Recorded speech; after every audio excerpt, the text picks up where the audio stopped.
journey of the entire Marvel Cinematic Universe started with the journey of Tony Stark.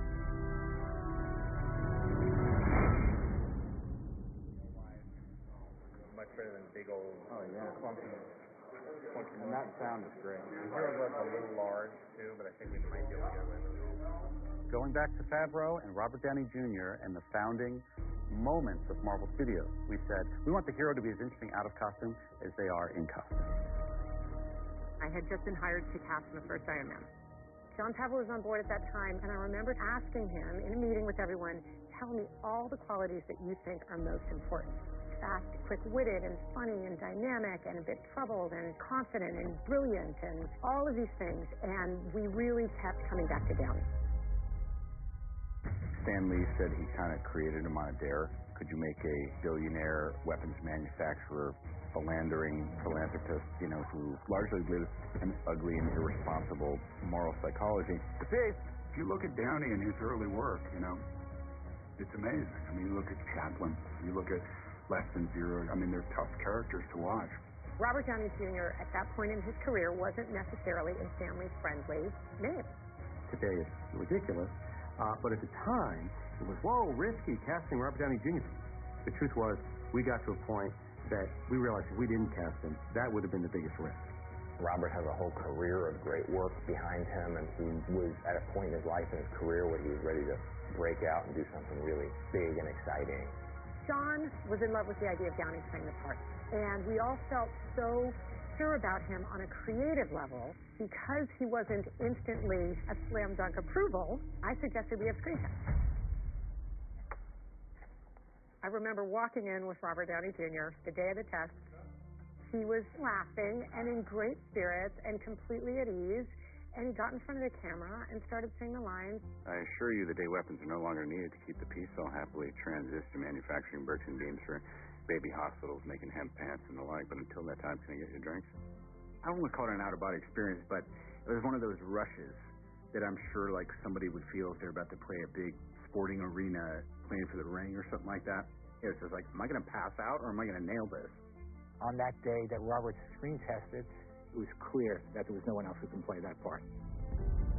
It was magic. It was exactly the feeling as a casting director with Kevin, with John, with everyone, that we all wanted to have that feeling like we have it. This is it. This is Iron Man. Iron Man 1 was incredibly special. We sort of improv the whole thing. We laughed. We cried. We got very, very close on that movie. We were the first Marvel movie as a studio. There was no real model for it yet. Nobody expected too much of it. Iron Man. We wanted to make a good quality film, a good story, something that was smart enough, funny enough. I still remember Tony landing in the high desert in the eastern Sierras when he escapes the cave, and I was buried up to my neck in sand, and the storm was coming in, and we only had a couple minutes to get this taken. It was like God's grace just came in and gave us the take that was in the movie. Not bad. I loved the first movie so much. I was just so carried away by the story. It was funny, it was clever, it was witty. Let's face it, this is not the worst thing you saw me doing. By casting Robert Downey Jr., they were intent on breaking the tradition and mold of these types of movies. It was an unexpected choice at the time, and so it made for this really dynamic, really surprising performance. Not so hard? He's so bright and so fast, and it takes you so long to catch up with him, and it's perfect for that character. Good luck keeping up. I think most of us have been pretty vocal about what he started, and without him, none of us would be in this position. He really is a patriarch. I think he really understood the weight of the responsibilities with these movies. Iron Man 1 changed the genre. And I think the casting of Robert Downey signaled to the world that we are serious about our characters and we really respect them in a way that we're going to hire the best actors possible. It really was just this perfect storm. I had hypnotized myself into such a state of confidence that I was certain that everything we were doing worked. And the rest is history. I am Iron Man.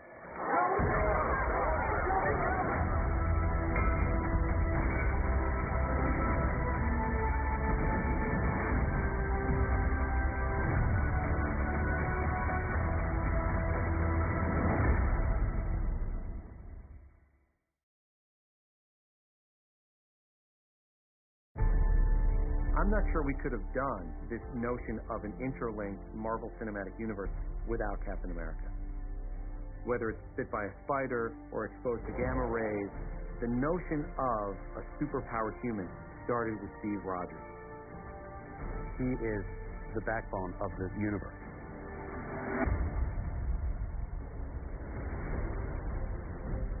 As we were developing Captain America: The First Avenger, we brought in these two writers named Chris Marcus and Stephen Field. They were the sole writers on the first Captain America film. They went on to become the sole writers on Captain America: The Winter Soldier, sole writers on Civil War, and now Infinity War and Avengers Endgame. They deserve as much credit for Captain America as anybody else. When we were talking to them, they had 2 movies. And so the idea that, this is going to build into a giant, ongoing, interconnected universe is like, sure, of course it will. I have no doubt. Chris and I sort of coincidentally had been sort of blue-skying about, what someone should do? A period superhero movie, right? When they were invented, when they were created, what would it be like to use them in the proper time? And then when we heard that Marvel was going to do that, we oh my, we need to go chase that down. As for the writing, we never worried about the larger universe. The mission is always make the best movie in front of you, because this whole thing is dependent on making good movies one at a time. We had the same goal in the first Captain America. We subtitled the Captain America film The First Avenger for a reason, because putting a star in red, white, and blue on that scrawny kid who yearns to be a part of the battle, that is where it all started. We knew that the movie wouldn't work if you didn't buy Steve Rogers at the top. I don't like bullies. I don't care where they're from. Well, there are already so many big men fighting this war. Maybe what we need now is a little guy. Huh? The spectacle and the action sequences only work if you're engaged in the characters. All the visual effects, and it doesn't matter how big your budget is, if you're not engaged in Steve Rogers' Captain America, I think you're wasting your time, really. We needed to fall in love with skinny Steve Rogers before he ever became Captain America. And never forget that he's in there. Yeah. The film amplifies everything that is inside. So, good becomes great. Bad becomes worse. This is why you were chosen. Because a strong man who has known power all his life may lose respect for that power. But a weak man knows the value of strength. Steve Rogers, more than any of the other superheroes, really kind of loses who he was in the process of becoming Captain America. The old him ceases to exist. There's no life of Steve Rogers that he goes back to. In the Avengers, he's the leader because he's completely dedicated to everything, partially because he doesn't have anything else to turn to. His desire to keep it ordered and to keep some meaning, all that stuff is still an issue for him. He's always been this very austere kind of guy, but had this real loyalty to institutions and to people. We have orders. We should follow them. Following is not really my style. I think they slowly strip that away from him. He loses his faith in government and Winter Soldier, loses his faith in his friends and his family and Civil War. I think when we see him in Infinity War, he's just turned his back on a lot of things. Earth just lost her best defender.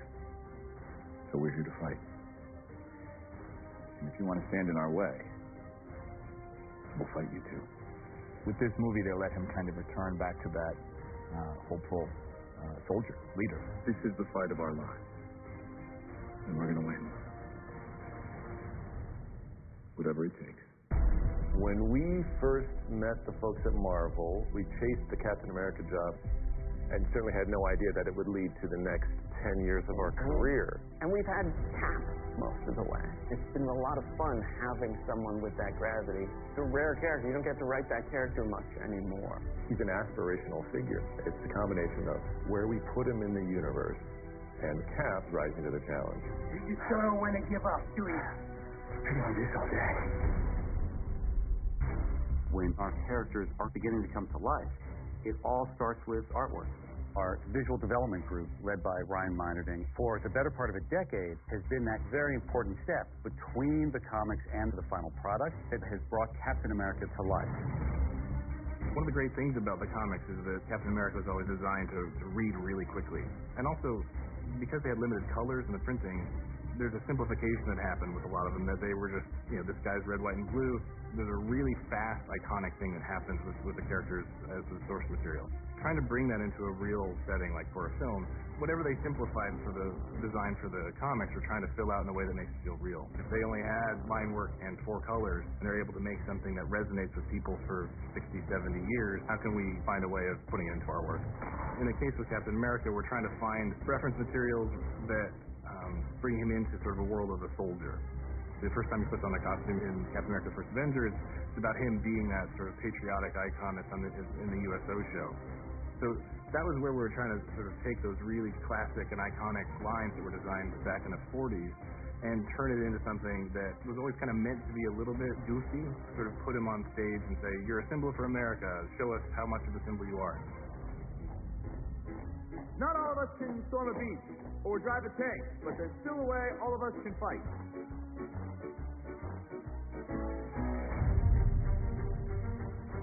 One of the amazing things about being able to work on a character through multiple movies is that you actually get to tell the story of the character through the costume. Seeing Cap change from Captain America: First Avengers through Avengers and into Winter Soldier, for example, is a pretty big visual change. Being a person in the 1940s and coming forward into 2012 and sort of living in that period of time and being a fish out of water, and then sort of acclimating very quickly and becoming this very stealth-oriented, extreme tactical ops person is a crazy change. And it works so well partially because the costume actually reflects what he's going through. What made Cap unique in the Marvel Universe and sort of in the nature of his powers, he's sort of basically a man, only more so. His fighting techniques are very visceral, surprising experience of action. From a visual standpoint, you take the script and you identify like 10 great moments in the movie, and then you take a brilliant artist like Ryan and you say, here's what we're looking for from this moment. And then Ryan draws up and colors and inks a beautiful, frame from the movie. Before we get started, does anyone want to get out? They do incorporate lighting. They incorporate strong visual elements. Where will the camera be in a very, sort of dynamic and specific moment? And that does inspire the movie. For Captain America, almost every iconic sequence came right out of Ryan's original drawing, where he was just by himself with his drawing pad and his computer. I've been at Marvel for about 12 years, which is almost the entire time that Marvel Studios has existed. There's a sort of a craziness to the notion that I've been able to stay with the character over the course of 9 years. Being that sort of medium between the comics and what is actually on screen has been a joy that I couldn't have imagined. When we really distilled the core qualities that we wanted out of Captain America, I think there's a moral fiber to him that really isn't something that you act, that it's something you need to possess. And Chris Evans was someone who seemed to inhabit all of those qualities the most. So everyone was in love with the idea of Chris, except Chris. The only reason there was hesitation to begin with was because of the commitment. Big movie, and those are the movies that if they succeed, there's a change, a lifestyle change. And if it fails, it's a whole other can of worms. Even Chris's reluctance to be a star spoke to how right he was for the role, because Captain America was not looking for the limelight. He was humble. He was modest. He needed to feel that in his bones. I love the character. He's everything that I wish I could be as a man, And the creative forces behind the film were fantastic, between Joe and Kevin Feige. Marvel in general, they know what they're doing. So in the end, I was so excited. Once he committed 1,000%. He stands there, tells the truth, and then kicks ass. I think there's a confidence that he really brings to the character and an integrity that people really respond to. There's something so endearing, so charismatic, so charming. He has so much heart. There was something very heroic. There is something that he brings to the character beyond what we could write on the page, beyond what we could illustrate in, special effects, that is uniquely Chris. It's no secret, I love Chris Evans, and I love Captain America. Captain America was the single hardest character to launch in this universe. This kind of guy out of time, and is it too retro? Are people going to get it? I cannot imagine anybody but Chris playing this role. It's a very difficult role to play because on one hand, you have a character that has this very strong moral compass. You try to think, where's the conflict in that? He allows himself to be vulnerable. He allows himself to not take it so seriously. It makes you love that character, and it makes people want to follow him. It's been really great watching him sort of pull this off. What he does in these movies may look effortless, but it's effortless because, it's a testament to what he's done with the character. It's tough to try and present challenges to someone who is so selfless. The biggest worry is not only trying to make the guy entertaining, but to also keep him interesting enough to have audiences want him coming back. Every time I see Evans, he's like more and more like Cap. It's like we've invested him with that. And Chris is up for that because that's what makes it exciting and different. There's this huge amount of love for the character. There's 20 Captain America shirts wherever I go. It ceased to become just about him and how well he inhabited the role and all that stuff. It's become part of our culture just as a symbol. It's that thing that gives you those kind of, teenage goosebumps. I think we have a lot emotionally invested in Cap as a character. We have a lot emotionally invested in Chris as a friend and a collaborator. It's a proud moment to be able to sit back and look at, with perspective, the journey that character's gone on. You're looking at yourself in this old makeup, and you're trying to tap into Steve's journey, but you can't help but think about your own and think about what this entire experience has meant to you. It's just been littered with so many good memories. I never want to work these kids, but I'll get them there. It is because of this journey of just such an embarrassment of riches and such good fortune and just good luck. And again, it's just so unblemished because there's so many wonderful people around me. This has been such an incredible chapter in my life.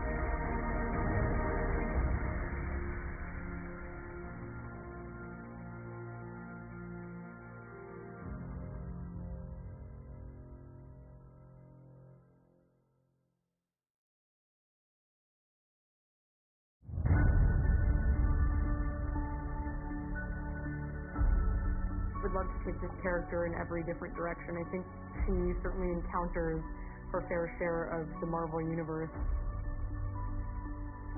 It's nice to be able to play a superheroine who has a past. She obviously has been around for over, 40 years, and I think has a real foundation for all different kinds of spin-offs or interactions with other characters. I think that the possibilities are really endless. In Iron Man 2, the part that appealed to me most about her was her dedication and just her intelligence. I think you need smart people in a movie like that. There's too much up for grabs. There's too many things that change, and you need somebody who's going to be a steward of their character. Cordon off all access to the track and clear the airspace for you to meet. We got it? We got it. Okay. Scarlett was just a dream. She's so game, and she had a really good time doing it. On my own secret weapon. Unlike some of us older curmudgeons, there's very little you can do to get under her skin. She's just consummately professional. I love playing this character, and we first met Natasha in Iron Man 2. She was Natalie, and you got to see her kind of undercover work, and it wasn't until the end of that film that true identity was revealed as an agent of S.H.I.E.L.D. You are mind-blowingly talented. How do you do it? You just tear things up. You're a triple imposter. I've never seen anything like it. Is there anything real about you? Do you even speak Latin? Which means? Wait, what? What'd you just say? It means you can either drive yourself home or I can have you collected. In Avengers, you see, of course, her in her own environment. Just like Budapest all over again. You and I remember Budapest very differently. We get to see a little bit more of who she is, a little bit of her history, of her kind of shady past. I got red in my ledger. I'd like to wipe it out. Can you wipe out that much red? Dreykov's daughter, Sao Paulo, the hospital fire. Your ledger is dripping. It's gushing red. You pretend to be separate, to have your own code. Something that makes up for the horrors, but they are part of you, and they will never go away. With the second cast, the character's supposed to question her own identity, question her own choices. I thought I knew as far as I was telling. I guess I can't tell the difference anymore. She's an isolated character. Cap doesn't know whether he can trust her or not, so she is not part of the family per se because she's never been taught to rely on anyone other than herself, and she has a view of the world that is skeptical and cynical, and her and Cap grow over the course of that movie, and he teaches her trust. You know, it's kind of hard to trust someone when you don't know who that someone really is. Who do you want me to be? How about a friend? There's a chance you might be in the wrong business, Roger. In Avengers 2, she really, allowed herself to want things and to envision a life for herself outside of things that have kind of fallen upon her. I have no place in the world. Exactly. And you realize how strong she was to have come out the other side and to be a part of this very heroic team. Her past is something that's always been shrouded in mystery, and we continue to open up stories, give little kind of tidbits, and throw the bone out once in a while as to where she came from and what her background is. I had this dream. It kind of seems normal at the time, but when you wake, What is true? that I was an Avenger, that I was anything more than the assassin they made me. In Civil War, she starts to realize that the Avengers are her family. And she makes the choice to try to preserve the family. We have made some very public mistakes.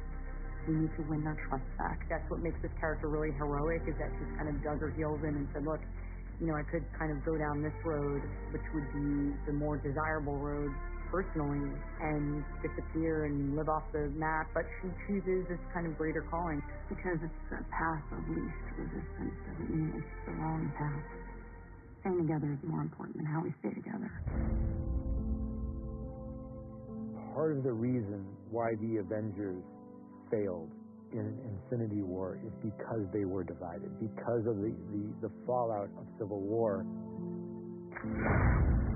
Natasha's a very strategic fighter, and she, I think, is really just trying to give whatever she can in order to save as many people as possible. He did exactly what he said he was going to do. Thanos wiped out 50% of all living creatures. At the beginning of Endgame, she wants to bring it all back because she feels like it is the strongest emotional connection that she's ever had in her life. She's struggling to deal with the fact that they lost. And she hasn't stopped. 5 years later, she's still fighting to figure out how to fix this problem. And she hasn't let go. She has to do everything in her power to undo what Thanos did. She's presented with a choice, which is to give her own life to bring everyone else back, and she does it, which is the single most heroic moment in the history of the Marvel Universe.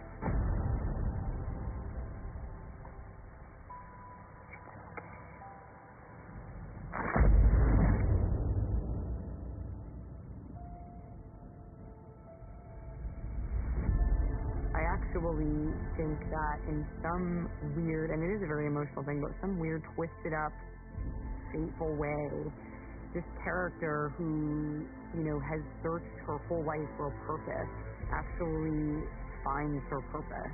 And it's like this amazing, super emotional, beautiful thing. You know what hurts them.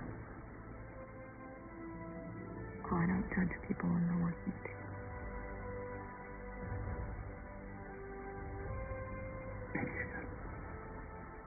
You didn't. I feel very fortunate. It's been an incredible gift as an actor to be able to come back to a character that's as complex as Natasha. I think there's kind of a lot to explore there, and that is so exciting.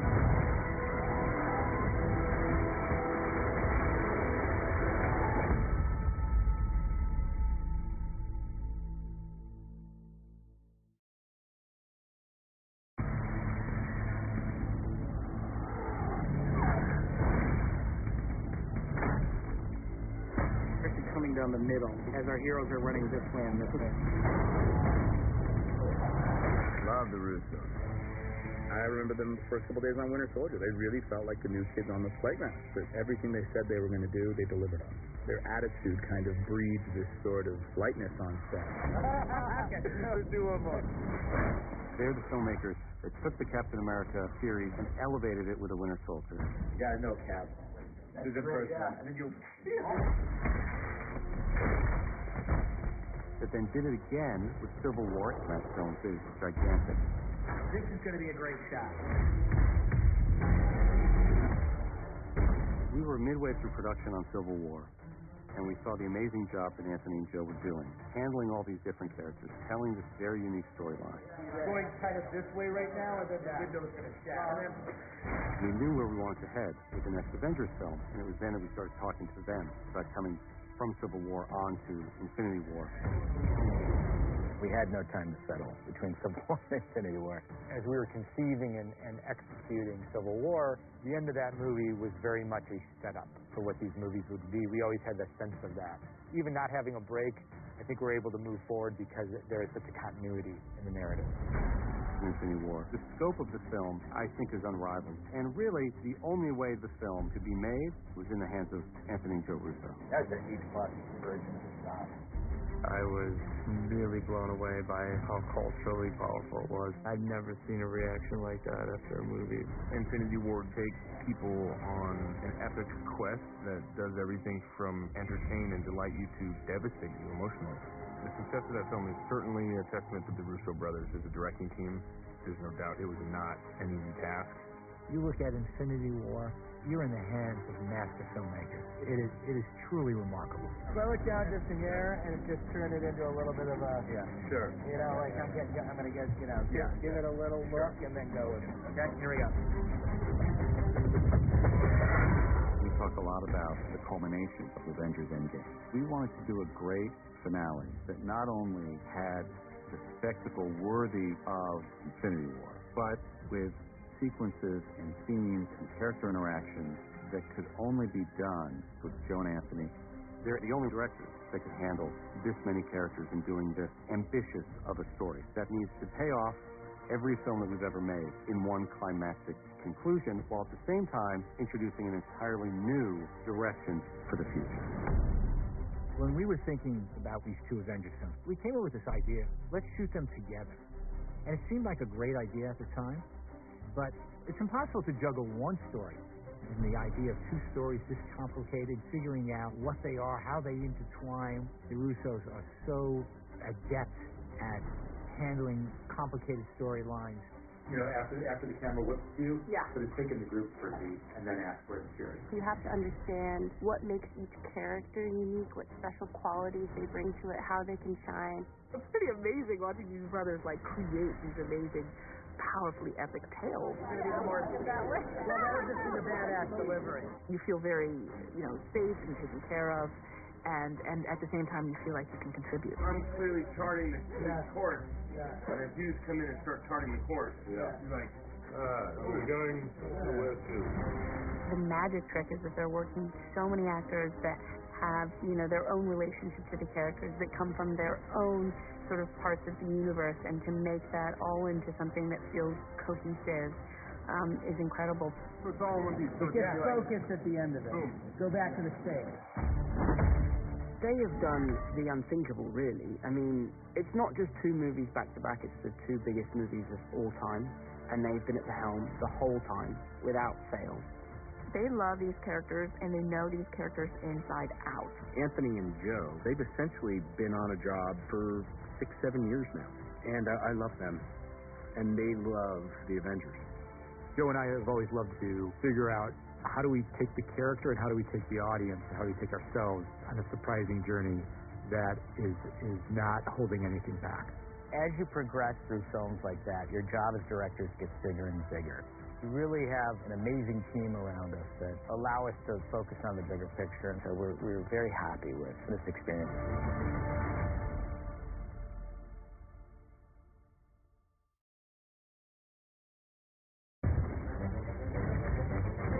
It's been really exciting to get to work with some of the actors from different franchises that I have just admired. I guess you would say are sort of an extended family, and then of course there's new characters that are also being introduced to the family. Where are you going? To kill Thanos.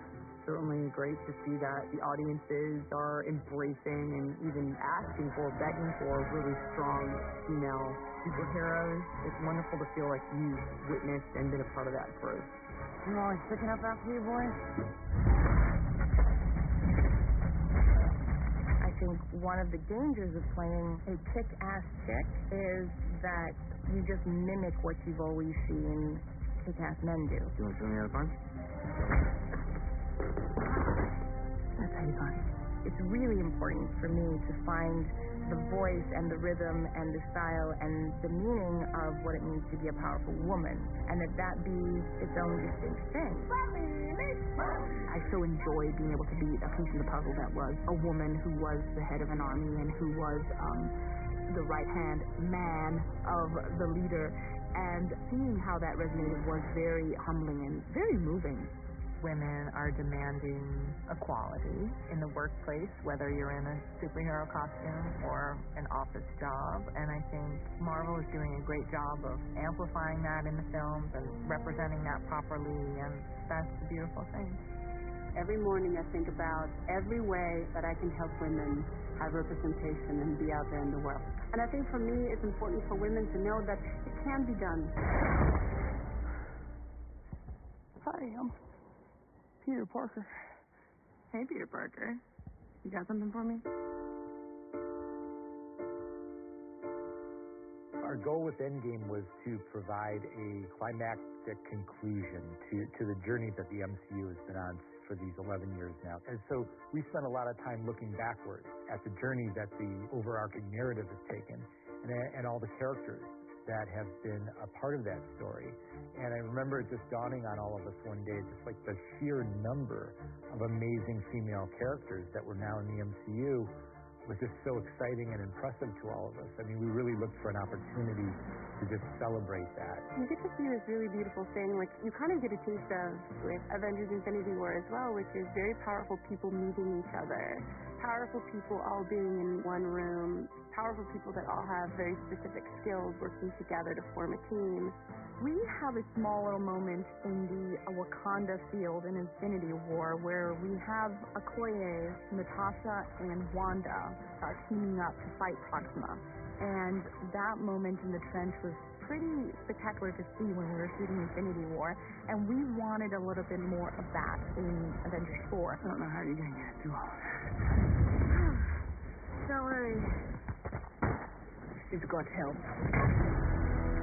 It was really beautiful to feel this sort of Marvel sisterhood, and we're all coming from so many different films that we all came together. It's kind of like, I see what you do. I know your powers. Okay, show me what you got. And then we just clicked, and we were just like cheering each other on. Everyone's just kind of taking their turns, moving around, trying to help each other out. Is so fun.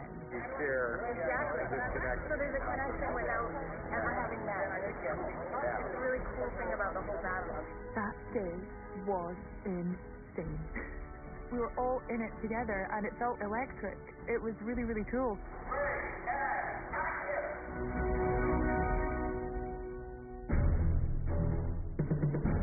I normally don't watch playback on the monitor, but I wanted to see that reveal of all the women of Marvel, and I thought it was really powerful and really exhilarating, and I was thinking of all of the young girls in the audience who will probably feel really inspired by that in one way or another, so it was a really nice thing to be a part of. It's exciting because all of us are saying, I've never experienced this before. I've never been in a film with this many women and this many strong women who stand equal to the men. There is something very powerful, and we're realizing it more and more. This is how magical it is to allow women to express their full gamut of their power and their abilities as a unit.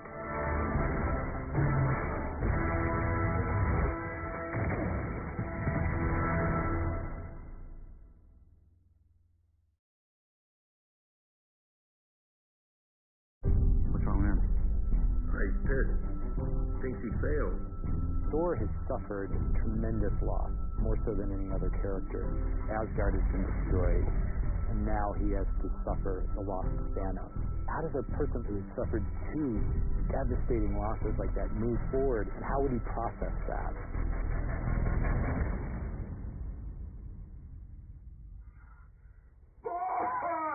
Every aspect of him was broken. Some tragic things have happened, and he's decided, you know what, I'm just going to check out and eat pizza and drink beer, and that's what he's done, you know. You're all right? Yeah, I'm fine. Why? Don't it look all right? You look like melted ice cream. So what's up? This is Frank. He's a very depressed, sort of removed Thor, becoming the opposite of what we've known him to be in the past. Everything I'm down there wallowing in my own self-pity, feeling sorry for myself, hoping to be rescued and be saved, but you're wrong, okay? But the great thing about Thor is, like, there's something in his spirit that stands in contrast to where he's let himself go physically and emotionally. There's beer in the ship.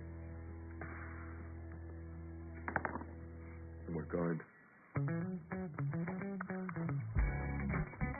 Being able to do this new version of Thor, it's hugely liberating and fun. We had a big sort of fat suit, which I think was sort of 60 or 70 pounds.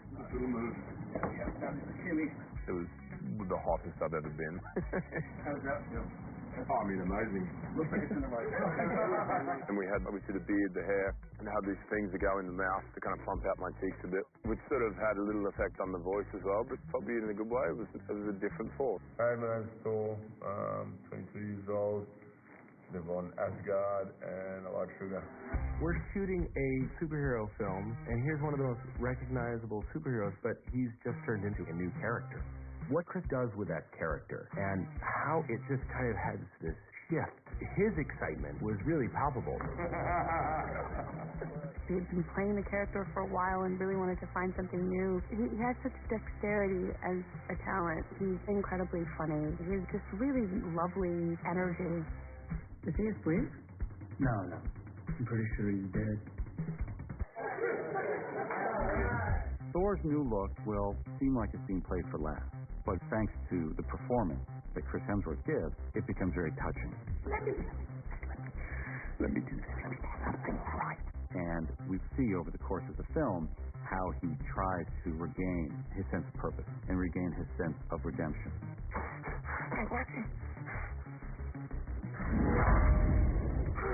At the end of the day, even though he's carrying a lot more weight, he's still the Thor that we love. I'm still wounded. The Avengers pull him back in to have a sense of duty. He finally comes around, and he's a full-on Avenger with it carrying another 80 pounds. Look at the first couple steps. I thought I was cooking. I thought I was going to start quick. Maybe you want to give a battle cry. Oh, yeah.